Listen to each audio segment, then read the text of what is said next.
Welcome back to Monday Musings, a casual conversation about culture and theology. I'm Justin Ely. And I'm Daniel Chen. We're just a couple guys talking about some stuff.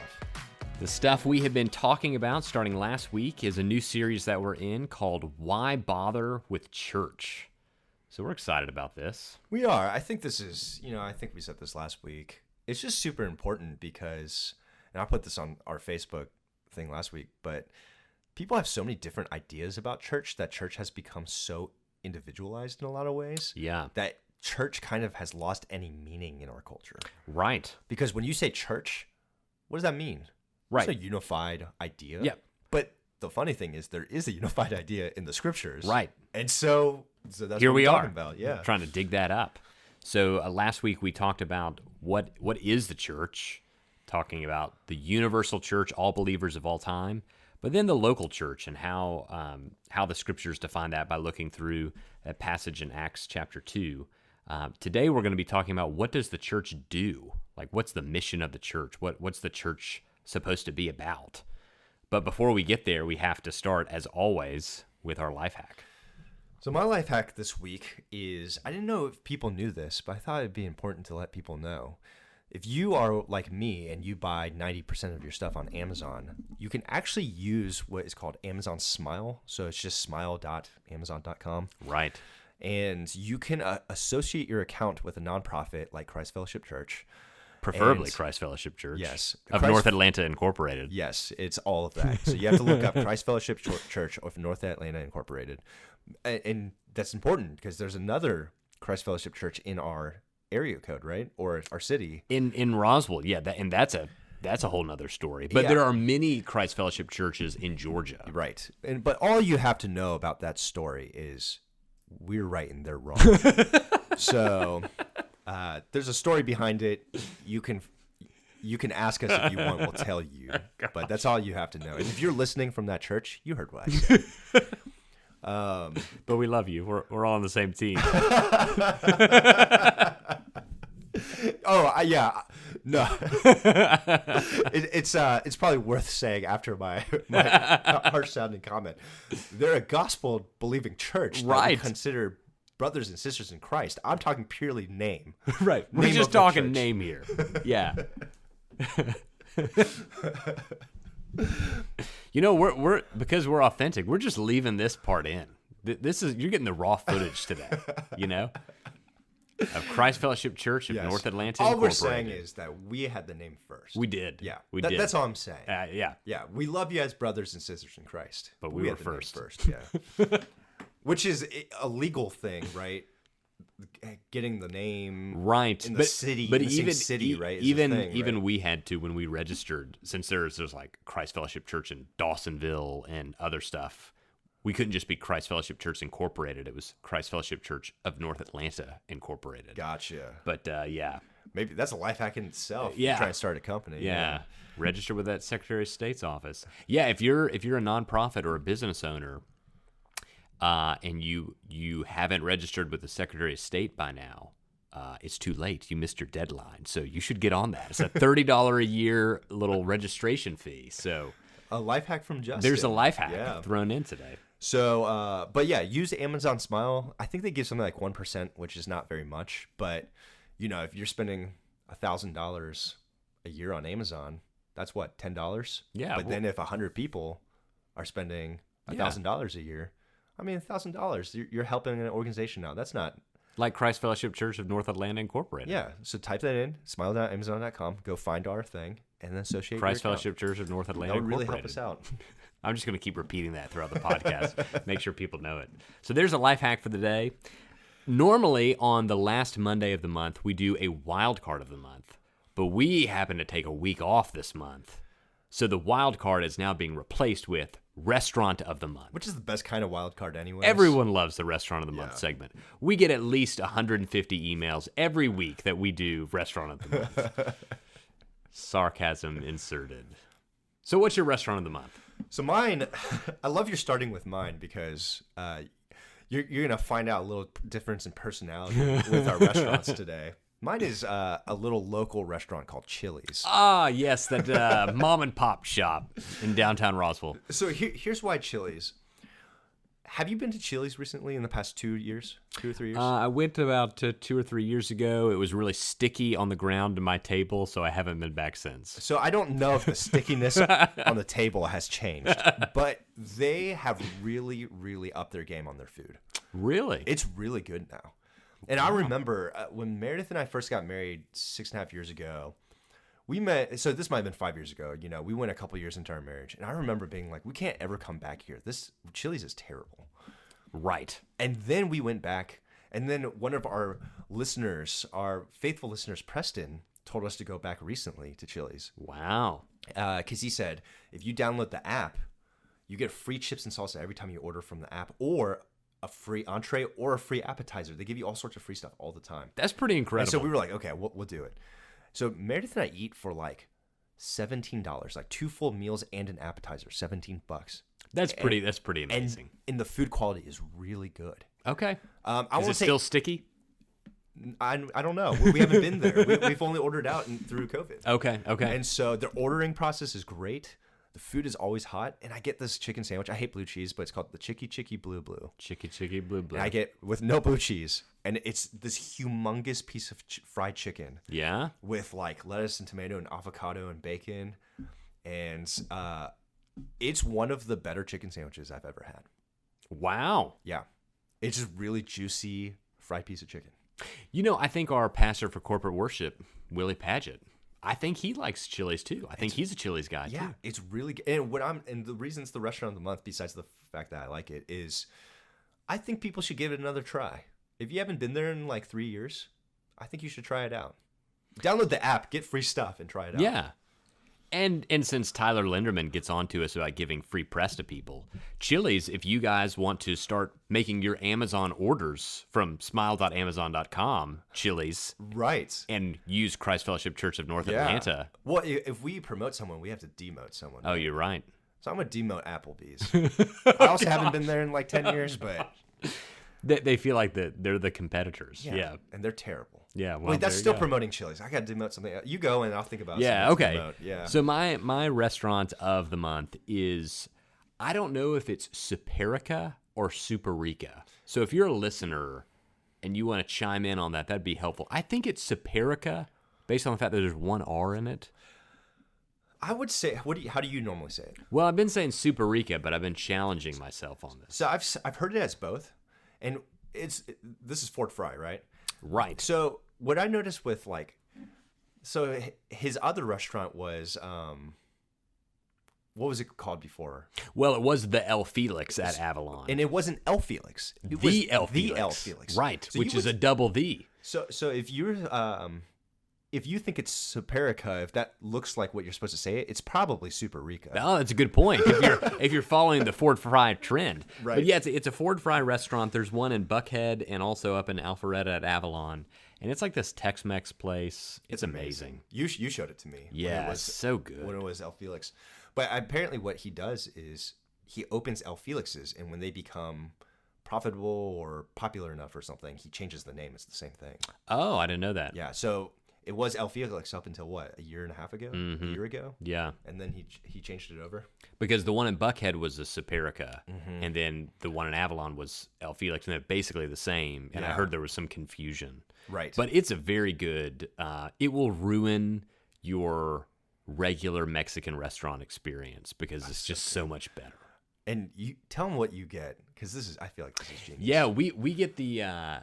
chicken tacos al carbone, and it's 3 tacos, and then it's limitless rice and beans. Oh my gosh, they just keep bringing it back. So good. And if you like cumin, it's very cumin heavy. Yeah, I love cumin. It's my favorite. So spice. Good, and it's so cumin heavy. I love it. It's so good. Yeah, and then we just add a taco, so which is like $4. Yeah, we each have 2 tacos. So it's like $20. It's like $20. It's and amazing. Then it's unlimited. Chips and salsa and they have rice and beans. And sometimes we get the guacamole too. Which they have this tomatillo salsa. Yeah, that's so good. I love tomatillo. Yeah, I love green salsas. So good. But this one isn't just like a green like verde salsa. But it actually has tomatillos in it. Oh, it's so good. It might just change your life. It will. It might. So there you go. There are the restaurants of the month. which brings us to our main topic today. What does the church do? I think this is something that a lot of people actually are probably confused about. I'd actually, unfortunately, say a lot of churches are confused about what they should be doing. Right. Because you get, right, is this mainly a food bank? Right. Is this mainly a worship service? Is this like a social club? Right. Like, one of our problems with the church in America is we don't know what a church is, Right. which is why we started with that last week. We really aren't informed. What is a church? What is the church? But we also don't really know what a church does. Like, what are we supposed to do as local churches? And we want to suggest 3 different things, and this has come from a variety of sources, but also from my systematic theology book I went through in seminary called A Theology for the Church, edited by Danny Aiken. This part is from Mark Dever. He says 3 things: the worship of God, the edification of the believer, and mission to the world. Yeah. So what should a church do? It should worship God, it should edify the believer, it should go on mission or evangelize the world. So we want to go through each of those and just talk about it. And, the language we use at our church is upward, inward, outward. Right. Right. And so if you go through our discipleship, or really almost everything we do, Justin and I go through this process thinking about, we want it to, and we'll walk through these individually, but we want to help you become better worshipers of God, right? Upward. Mm-hmm. We want you to be transformed inwardly, Yeah. right? Inward. And we want you to love others outwardly. Yeah. And that's, community and mission, but we'll Right. get to Kind of. Yeah. But, if you're like, what do those words mean? Simply put, inward, outward. Yeah. Or, upward, inward, outward. Right. So the first is, what should the church do? Well, the church should worship God, right? 1 Timothy 4:13, Paul is talking to Timothy about organizing the church. He says, until you come, devote yourself to the public reading of Scripture, to exhortation, to teaching. Ephesians chapter 5, verse 19, he's talking to the church, and he says, addressing one another in psalms and hymns and spiritual songs, singing and making melody to the Lord with your heart. And then we get the picture of the church at the end of time in Revelation, and there's around the throne, and they're singing to Jesus, worthy are you to take the scroll and to open its seals, for you were slain, and by your blood you ransom people for God from every tribe and language and people and nation, and have made them a kingdom and priest to our God, and they shall reign on the earth. So the picture of the church at the end of time is a worshiping community, and the worship of God really should be our first and primary objective as a church, which is actually why we don't talk about our church's vision or mission statement much. And the reason we don't is I don't think people care. Like organizations, they spend all these time like crafting these statements and stuff. And we do talk about it, right? And we want to craft good statements. But at the end of the day, I think people care more about what they experience than a pithy statement to remember.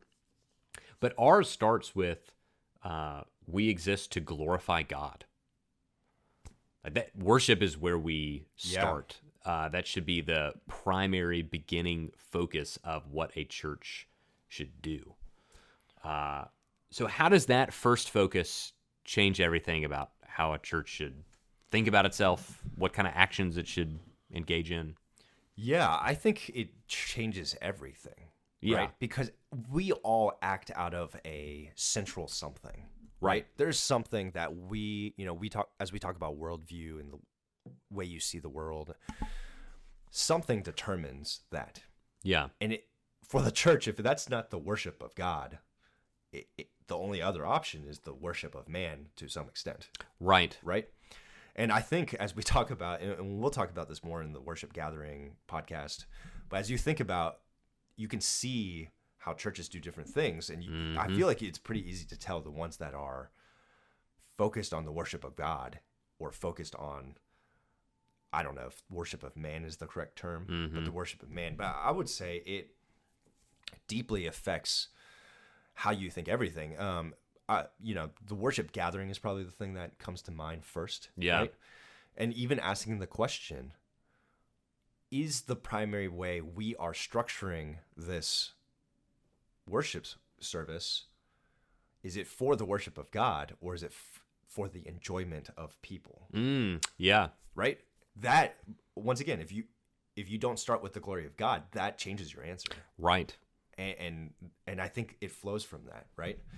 And I think it changes everything. The way we do discipleship, the way we do community groups, the way we do our events. What do we always push? Yep. This is about God, about God, about God. And I think I'm glad you mentioned discipleship, because I think how you do discipleship can really be different if it's, I guess I could say, God-centered or man-centered. How you do missions is different, God-centered versus man-centered. Yeah. John Piper, Let the Nations Be Glad is his just great book on missions.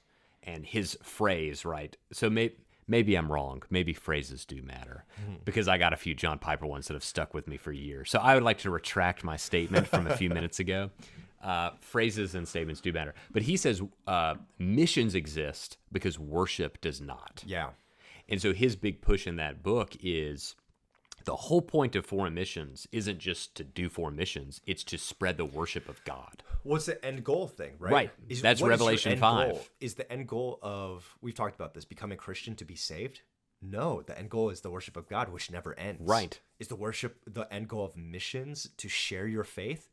No, it's worship. But it does affect how you do it, because if your end goal is to share your faith and you've done it, what else is next? Good, check. What's going to keep you going? Right. Nothing, right? And I think I've seen this in some churches that have a heavy discipleship culture. I'm grateful. I'm grateful they're emphasizing discipleship. But sometimes if the worship of God isn't the first and primary function of the church, discipleship can become this like task. Well, being discipled is the end goal. Right. A lot of times. And discipling. Right. And so you feel like, I've done it. And that actually is why a lot of churches, their mission statement, they say, is like, we exist to make disciples. Right. Which I'm in full agreement of. We're going to get to the Great Commission in Matthew 28. That's what it says. Right. But the reason we chose not to go with that route, I'm really totally backtracking on my statements don't matter.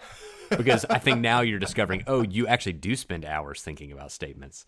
The reason we chose not to go with the we exist to make disciples is because I think that statement alone overlooks the purpose of worship. Right. Which is why we begin with our church's vision statement, we exist to glorify God.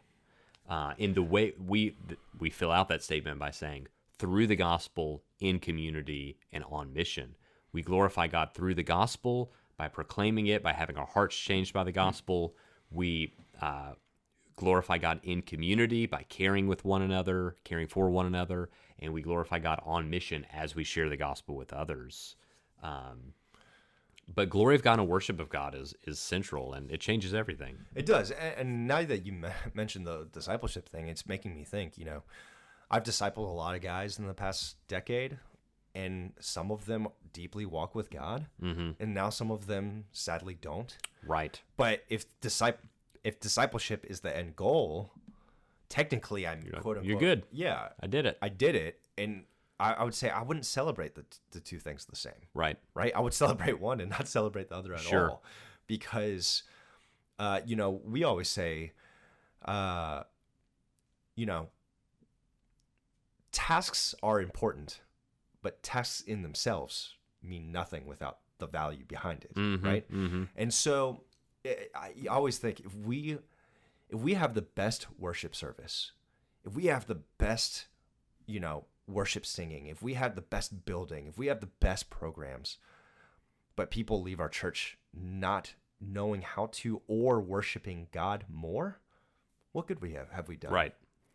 And I think that's the question really to be asked. And unless you keep the focus on the worship of God, you quickly lose sight of it. Right. There's a reason why it's first. So what does the church do? First, the worship of God. Second, the edification of the believer. So Ephesians chapter 4, verses 15 and 16. Rather, speaking the truth in love, we are to grow up in every way into him who is the head, into Christ, from whom the whole body, joined and held together by every joint with which it is equipped, when each part is working properly, makes the body grow so that it builds itself up in love. I think, actually, if you'd forgive me, I want to back up a little bit. I think a little more context would be helpful. Before verse 15, if you start at verse 11, and he gave the apostles, the prophets, the evangelists, the shepherds, and teachers to equip the saints for the work of ministry, for building up the body of Christ, until we all attain to the unity of the faith and of the knowledge of the Son of God, to mature manhood, to the measure of the stature of the fullness of Christ, so that we may no longer be children, tossed to and fro by the waves and carried about by every wind of doctrine, by human cunning, by craftiness and deceitful schemes. And then he picks up where we started, rather speaking the truth in love. So the idea of the church exists to equip one another for the work of ministry. That's what the apostles, prophets, evangelists, shepherds, and teachers are doing, until we're built up, attaining the unity of the faith, knowledge of the Son of God. We're no longer tossed here and there by the waves of falsehood, but we build one another up. Hebrews 10:24-25 said, "And let us consider how to stir up one another to love and good works, not neglecting to meet together, as is the habit of some, but encouraging one another, and all the more as you see the day drawing near." So second purpose of the church is to edify the believer, to build one another up in the faith. Right. And I think the interesting thing about these next 2 points, being the edification of the believer and then mission to the world, is people just tend to either underemphasize one and overemphasize the other, Right. or vice versa, right? We become so inward focused that it's at the exclusion of outward focus, or so outward focused that it's at the exclusion of inward focus. Right. And I would say, in my opinion, if you do the edification of the believer well, your mission will be a lot better. Right. So sometimes we treat it like, we can sometimes treat edification of the believer as though it's just a bunch of lazy intellectual Christians who just want to get like fat on doctrine. Right. And I'm like, well, you're doing your doctrine wrong if you're doing it that way, because right doctrine should always overflow into mission. Right. And one of the reasons you know that is the book of Romans is like the most doctrinally loaded letter in like the Bible.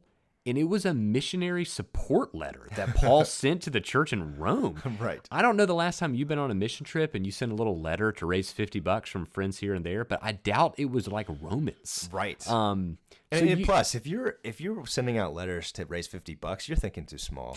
At a zero. But yeah, so I think edification of the believer involves, building up Christians in doctrine. It involves so that they're not tossed to and fro by the waves. So you're not having Christians revert from the faith all the time. You're having steady, solid, stable Christians who aren't tricked by the deceitfulness of the world. Right. And are, safe. And I was talking to a couple friends last night, and an analogy I always use is, in 300, I tell you this a lot too, where Leonidas leads the Spartans up on the hill, and the Athenians are meeting to fight the Persians. And the Athenians have brought like 3,000 people. The Spartans have brought 300. And the king of Athens is like, "What are you doing? Like, I thought you told me you were going to bring an army. And I brought more soldiers than you." And Leonidas like points at different people. It's like, "What is your profession? What is your profession?" They're all like, "Baker, blacksmith." And he says, "Spartans, what is your profession?" And they all like in unison like chant, "Ho, ho, ho." And he said, "Friend, I brought more soldiers than you." Yeah. And I love that, because I think the church, the Western church, in my opinion, has so focused on becoming the army of Athens. We need 3,000 people. Yep. What is success in our church? All these people. Butts in the seats. And I would say, no. I would rather have 300 Spartans than 3,000 Athenians. Right. Right. And what is that? That's the worship of God. You're keeping on. Spartan has focused on one thing, war. Yeah. Right. We want to be a church focused on one thing, the worship of God. Yeah. I'd rather have 300 Spartans who do that with their lives. They know how to do that. They know how to multiply their lives than 3,000 butts in the seas. Yeah. And that's a perfect transition for me to get on my tangent. I'm gonna poke the dragon here a little bit. So, warning, dragon about to be poked.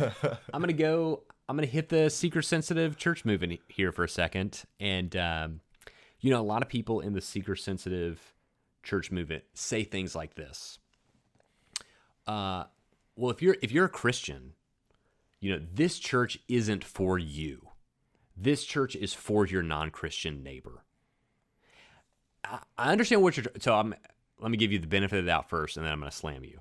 I understand what you're trying to say, or part of it, which is, hey, you know what? When I know you want like a choir with robes and a 100-person orchestra, but like we're not thinking about your preferences. We're thinking about your non-Christian neighbor and how he views this. Right. Okay, I can appreciate that. We can quibble over that a little bit, but there's a thing to say.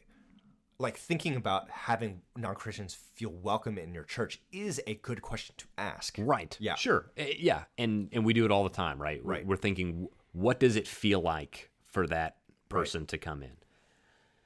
But number one, if you design it for that person, I think that's wrong because, like we said, we ultimately exist to worship God. And we're going to talk about that in a specific podcast episode on the gathering of the local church. What should we do?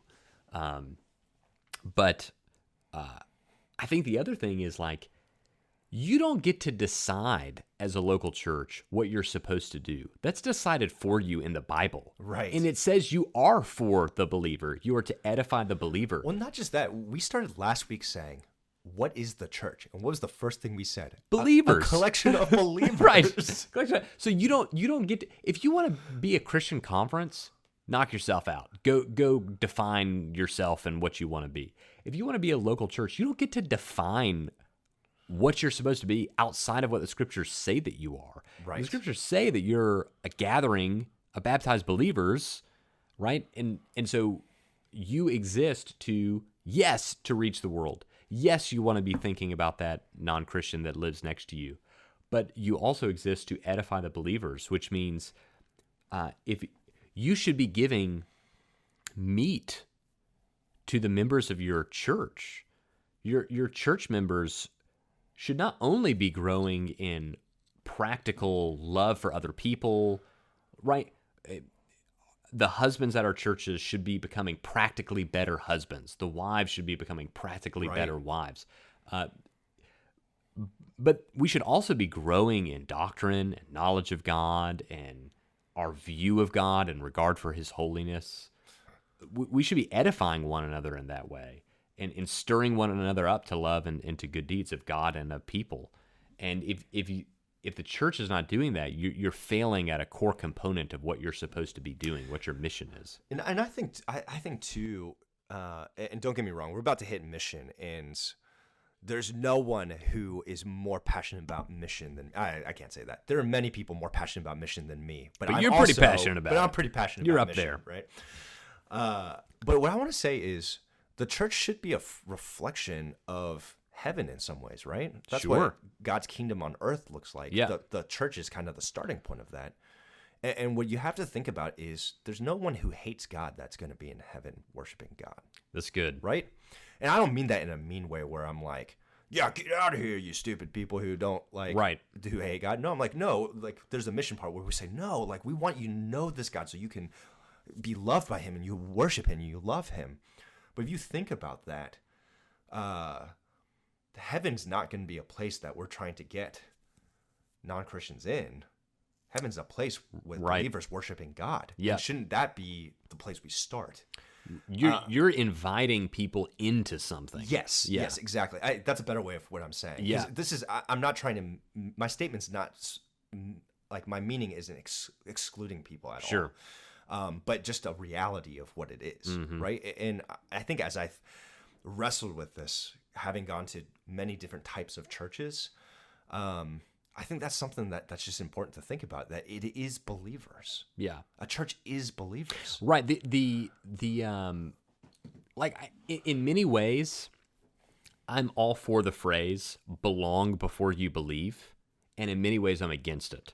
So in some ways, I'm like, yeah, like the idea that, and we have some that attend our church that are not believers, but feel passionate about and grateful for this group of people Right. that they in some sense feel a belonging to. Right. And I love that. Right. And at the same time, I want to be clear that the church is the gathering of believers. Right. And that if you're not a part of that believer, we're glad you're here. We want to be hospitable to you. We want to welcome you into something that's going on. But there is a difference. And I would say we hope if you're non-Christian, you feel more loved at church than any other group you're part of outside Absolutely. of church. Yeah. That's our goal. Like, that's one of our goals. Yeah. Right. But our main goal is that this church, as not like a bunch of individuals, but a collection of a whole body, our goal is always going to be the worship of God. Mm-hmm. And you got to put those two things together. Yeah. Right. It's not or situations and, right. Yeah. We want you to feel loved, but the songs we pick, the way we choose to preach. I mean, if you're a non-believer coming to church for the first time, it is going to feel a little out of place probably for you, that you've never seen this before. Right. So I think this is a great transition point into when we're thinking about, and again, we'll get into this in the podcast on the worship gathering. But one of the reasons why we preach through books of the Bible is we believe the whole Bible makes a whole Christian. Right. And so we're going to be in 1st and 2nd Samuel. It'll end up being from January through, I think we'll finish at the end of June. So close to half a year in two amazing books that have been great. It's been great, yeah. But I mean, if you're a seeker-sensitive church, right, you're going to do 4 weeks on dating and 4 weeks on how to stop being addicted to texting on your phone, and 4 weeks on, very practical things, which can be very helpful. But I think it ignores the need of Christians to grow in godliness through their understanding of Scripture. This is also why at our church, we offer a lot of different classes for people to learn about, like, systematic theology, overview of the Bible class, how to study the Bible class. And it's why our discipleship process involves inductive Bible study. It involves reading different Christian books. It involves accountability questions, prayer together. We want to really build up people in their Christian walk so that they're not flimsy Christians, but they're really solid in the Word and their understanding of God. And that's not, I guess what we're trying to say here is, that's not because you and I just happen to like that. It's because the Word commands the church to do that. Right. So the church, number one, is to the worship of God. The purpose of the church is to worship God. 2, edify the believer. But 3, we have mission to the world, right? And Jesus makes this clear in Matthew 28, the Great Commission, 18 through 20. Jesus came and said to them, "All authority in heaven and on earth has been given to me. Go therefore and make disciples of all nations, baptizing them in the name of the Father and of the Son and of the Holy Spirit, teaching them to observe all that I have commanded you. And behold, I'm with you always to the end of the age." So Jesus doesn't tell us just to stay in and sing songs together, right? We're to go, make disciples, make other followers of Jesus of all nations, pantata, ethne, of all peoples, so every tribe, tongue, language, nation. You baptize them, that represents conversion, in the name of the Father, Son, and Holy Spirit, and you teach them to observe all that Jesus has commanded you. And so what I say is, like, care for the poor and love of neighbor and doing justice and all of those things, I'd actually almost call as a subset of the Great Commission, because if you teach people to observe all that Jesus commanded, that would therefore include caring for the poor, loving your neighbor as yourself, all of those kind of action-oriented things, I actually think are wrapped in mission to the world, Great Commission. Right. But it starts with making disciples. It does. So it's evangelism, it's sharing the gospel, seeing people converted, baptized, brought into churches, and then grown up in the faith. Right. To go and do the same. And you see that, last week we went over Acts 2. That's what was happening. Right. People were, more were being added to the number day by day. Yeah. Right. And you see these people who were more church than we could ever be in some ways, right? They had the original apostles who were preaching the word and doing all these, like, what we would call gospel-centered things.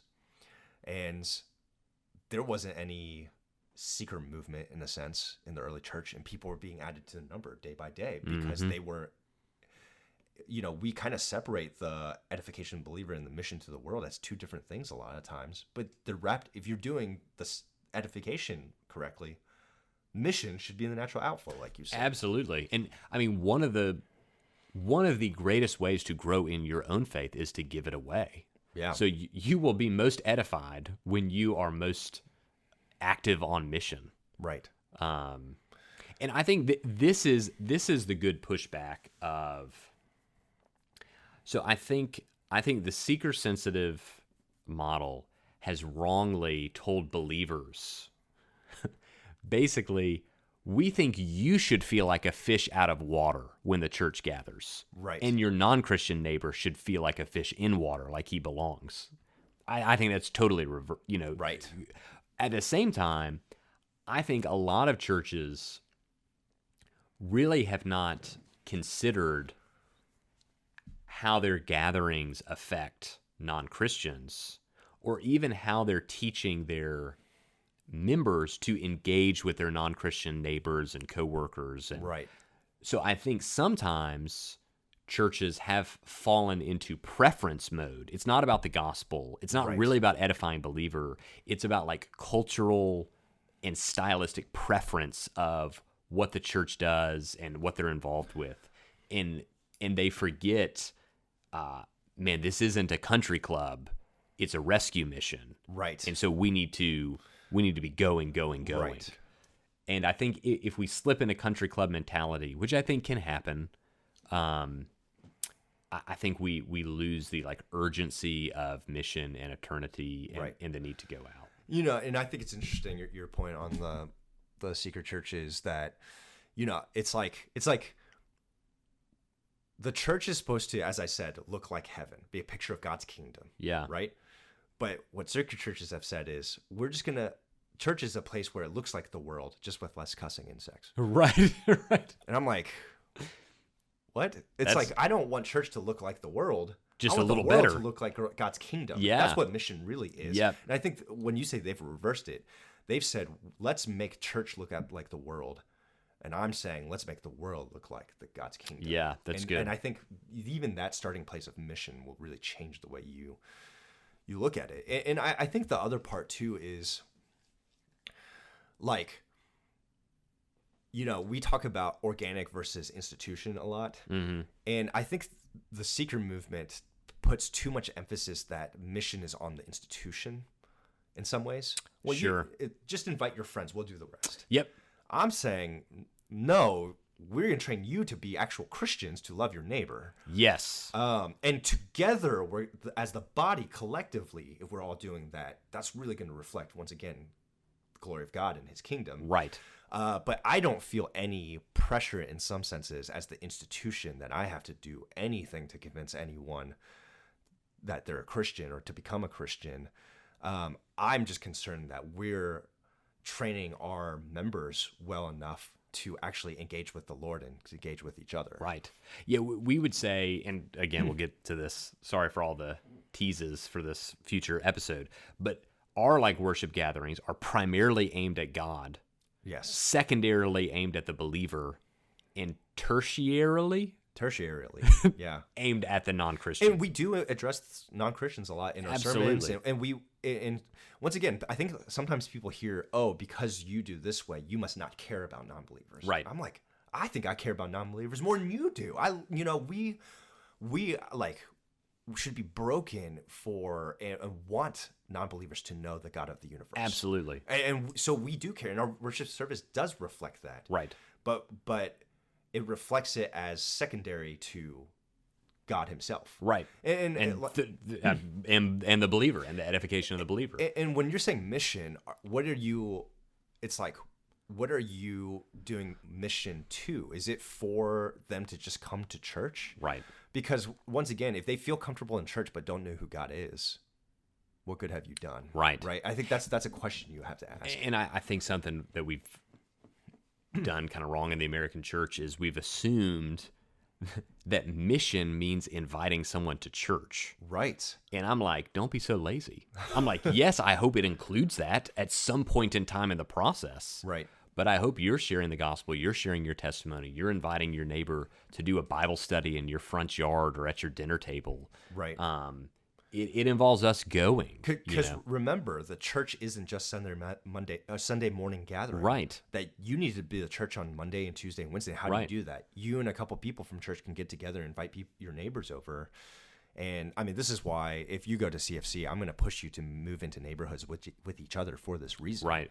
The church gathered versus the church scattered. But too, if we think about it, the days of like knocking on people's doors and reading one verse and people coming to faith, which did happen. I've heard multiple stories of this in the 70s, 80s, and even 90s. Sure.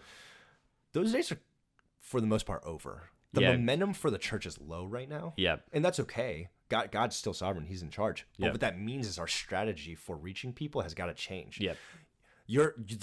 The chances of your non-Christian neighbor or friend or coworker coming to church from just one invite is probably pretty low. And I'm sure many of you listening have experienced that. Right. And so we have to say, I think the church's mission, I think it ebbs and flows. Yeah. Eventually, we do want people to be incorporated into the larger body of the church. Of course. But I think part of it is instead of drawing people in, the church needs to focus on how to train people to go out. Yeah, that's good. So we actually didn't talk about this in before the podcast, but I think this would be interesting to go back through each of these: worship of God, edification of the believer, mission to the world, and ask the question: what happens when this purpose is almost overvalued at the expense of the other? Interesting. And then what happens when it's undervalued? So, okay, this sounds heretical. The worship of God. Oh no, this can. What happens if you overemphasize this purpose at the expense of the other two? So I think the key is the expense of. Yes. Because in itself, you cannot overly worship God. Right. So hear us out. Yes. If you're listening, right, we're not heretics here. Don't write us off as heretics. But what happens a lot is you can say, God matters so much, that must mean I matter zero. Yes. I think my seminary professor says, you're just a worm in the ground. Yep. You're worthless. But sometimes this happens. Oh, absolutely. Especially in more reformed in reform circles. churches. That because the focus is so much on the worship of God, the preaching tends towards that you don't matter. And that's just not true. Right. Now, do you matter more than God? Nope. No, but that's a good thing. Yep. That you don't. But do you matter to God? Well, Jesus died on the cross for the glory of God, one, but then for you. Right. Think about that. Right. That has to mean something. You have value because of that. Yep. Well, you have value from being created in God's image. And then you get this like super affirmation of value if you're a believer because Christ died for you. Right. You can't miss that truth. That is a truth. Yep. Yeah, I think when we like wrongly overemphasize this purpose at the expense of the other, we're actually not overemphasizing the worship of God. We're overemphasizing a particular like cultural manifestation of that. Right. So I think you can overemphasize it by saying, well, the words in these songs are true. It doesn't matter how it sounds, and it doesn't matter if you like the music or not. You need to get over it because this is about God. Right. Well, I mean, it is about God, but we should also be picking songs that are beautiful to sing and easy to sing and engage our hearts and right. So if you forget that we want to edify the believers as we sing, then that's a problem. The preaching, if it's so, if you're not thinking about how do I help Jimmy, how does this truth help Jimmy and impact his life?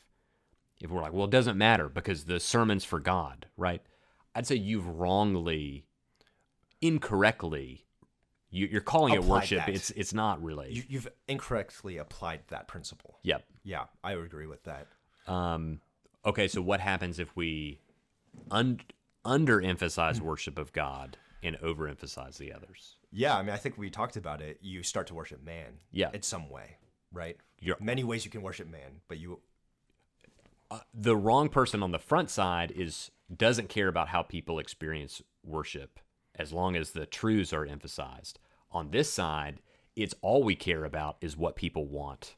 And so it's basically every week is like a poll for what kind of style, what kind of sermons, what kind of whatever. Right. It's really just about people's preferences, not about God. Yeah, and once again, I want to go back to this picture of heaven thing. Mm-hmm.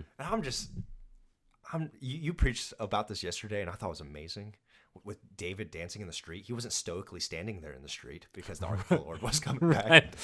And I think if you're Reformed, you're listening to this, which more than likely you probably are. If you It's don't okay know, to feel emotions. if you don't know what Reformed is, then you're probably not. Then you're not.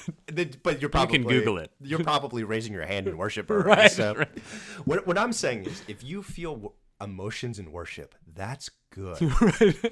Okay? If you let your emotions control every decision you make in your life, that's bad. But if you feel emotions and love and, like your heart of rock is becoming flesh, that's Praise God. good. And Right. that's what we're trying to do at our church. Right. We want to sing the best lyrics and songs, but we want you to feel the love of God. Right. Absolutely. Yeah. So I feel like we've taken a lot of time to talk about the secret people. So I wanted to say that to the Reformed people. Punch right and punch left. Yeah. Okay, so second one, edification of the believer. What happens if we overemphasize this at the expense of the other two? So I would say, there's a lot of overlap here, but where you could say, you make it about me or whatever. But I think what I've seen practically work out from this, if that's overemphasized, is that you are so inward focused that there's never anyone that's an outsider who ever comes in or whoever feels welcome or whoever. Right. That it's just about our church. And I've seen this, and that's why you have churches who all of a sudden you're like, how is this church just 100 people that are all like 68? This is how. This is how. You have practically overemphasized the edification of the believer. I had a friend that attended one of those churches once, and they told him, yeah, we're actually full. No way. They basically were like, yeah, we're not really looking for new members or anything. I'm like, wow. That's I think when... Again, this is almost like the overemphasis on these is almost like the wrong emphasis, or like right. You take a principle and you wrongly apply it. Yeah. And I think it turns into very inward focus. We don't really want to grow. It's just us versus the world. It's our preferences. We just want to stick with our preferences. Another way of, and I've seen this too, is we just want another Bible study to go to. We don't really want to apply it or do anything with it. We just want to go to the class. Yeah. We talk about, we grew up in the church, the mega church world around here. Mm-hmm. And that happens a lot. You're in the same Bible study, Sunday school for 25 years. Yeah.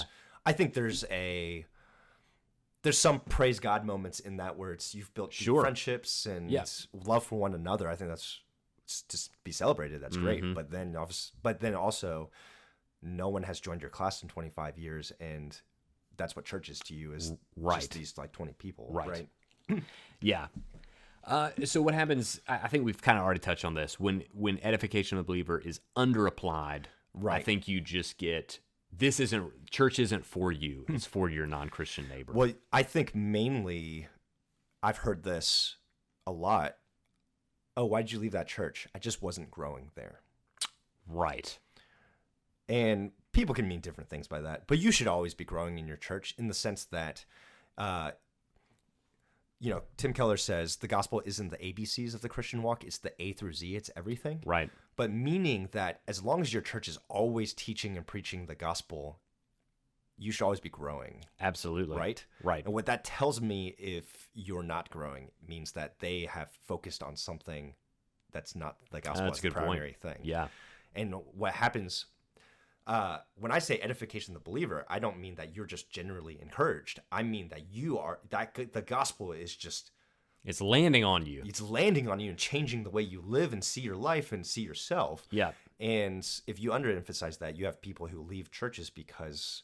after a certain point, because they're quote unquote not growing anymore. And a lot of people can't place a finger on why that is, but they just feel it, if that makes sense. Right. And I'd say probably why that is that your church is giving TED Talks and not sermons. Right. Your church is giving good leadership coaching, but not preaching. Right. I think that's the underemphasis of edification of the believer. Right. All right, so last one. If we overemphasize mission to the world at the expense of the worship of God and the edification of the believer. I think you get a bunch of people who almost, I mean, I guess this can play out two ways. We've talked a little bit about like your focus is so much on mission that you miss the church, right? Yep. Some parachurch ministries are like this. Yeah. Which I worked for. I guess the one I worked for you can consider it a parachurch, but it was part of a local church. Yeah. But it's easy to. Mm-hmm. You kind of miss the church. What's the point of the institution? We need to get out there. Right. Yeah.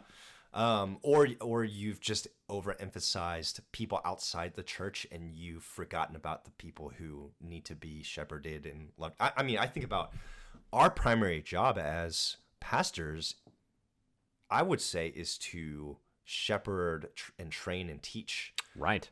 the flock. Right. And this is what I'm trying to get across to our church even now, is that the lay people are going to be more effective than me. They should be. Right. I should be training and loving and helping you, but the pastors can't be the only ones sharing their faith. Yeah. Like, on mission. Well, and your coworker is me. Right.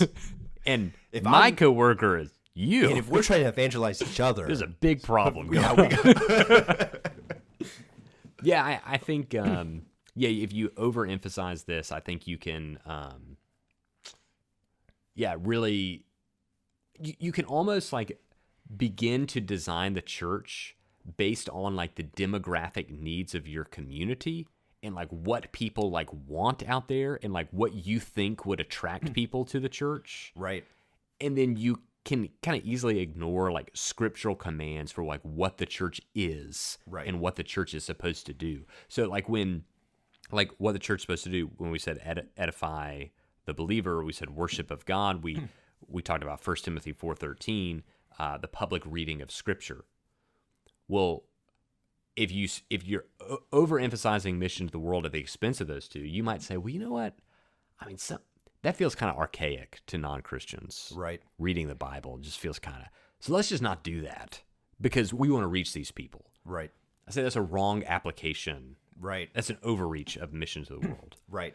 And then what about underreach? What if we undervalue this? If we undervalue this, you get what I would call, and I don't mean this in a physical sense, but like a spiritual sense. You get like fat, lazy consumer Christians. Yes. Just give me. Give me a Where's good my program sermon for this? Give me Where's a good... my, Yep. Yeah. Where's my good sermon? Where's my good where's my class? Where's my Sunday school? Where's the community group I want? Where's the you get people who say it's me. You create me-centered Christians without the mission. Absolutely. Underemphasized. And so I would say even in all of our groups, we always push the mission piece, even in our community groups. Hey, we want you to find deep gospel-centered friendships here. Mm-hmm. But we also want you to like make sure that it's not just you're consuming from the church. we want you to go out and give your life away. That's good. That's good. Well, that's what the church does. Worship God, edify the believer, go on mission to the world. Hope you've enjoyed our conversation. We've enjoyed having it. Next week, we're going to talk about what does the church do when it gathers. So specifically the gathering of the local church. We look forward to talking with you then. Thanks. Bye.